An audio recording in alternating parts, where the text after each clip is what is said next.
Sa patuloy na pagtaas ng presyo ng langis, isa sa mga pinakanapuruhan dito ang mga jeepney at tricycle drivers. Kaya naman ang pamahalang lungsod ng Tarlac nagpaabot ng tulong pinansyal sa mga tricycle drivers. Noong Miyerkules, April 8, ipinamahagi ng DSWD ang Cash Relief Assistance o Assistance to Individuals in Crisis Situation para sa First Batch o West Cluster sa Tarlac City Civic Center. Salamat po kay DSWD, dinda kaming ayudang makanining alaga.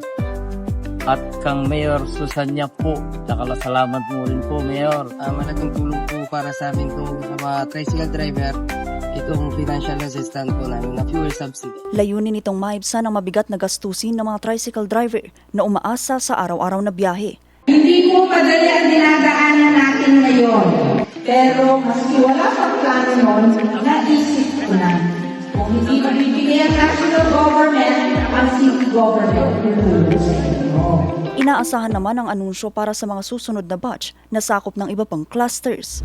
Samantala, inaksyonan naman ng pamahalang lungsod ang mga buhol-buhol na kable sa mga lansangan lalo na sa metro area. Bahagi ito ng malawakang cleanup drive at maiwasan ang panganib na dulot nito at mapanatili ang kaayusan sa mga lansangan.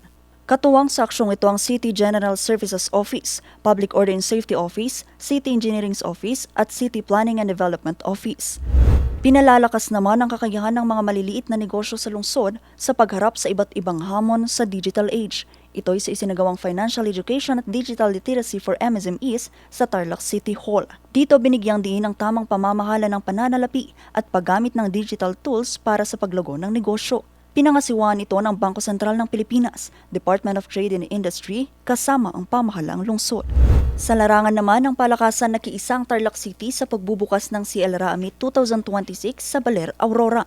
Naging makulay ang opening ceremony na dinaluhan ni Mayor Susan Yap at Councilor Jerome La Peña bilang suporta sa mga atletang Tarlacenyo. Sa temang nagtataguyod ng holistic development, binigyang diin na ang palakasan ay hindi lamang tungkol sa panalo, kundi sa paghubog ng disiplina, pagkakaisa at matibay na pagkatao ng kabataan. Buong pusong sinusuportahan ng Tarlac City ang mga kabataang atleta na patuloy na nagbibigay karangalan sa rehiyon. Vanessa Bugtong, RNG News.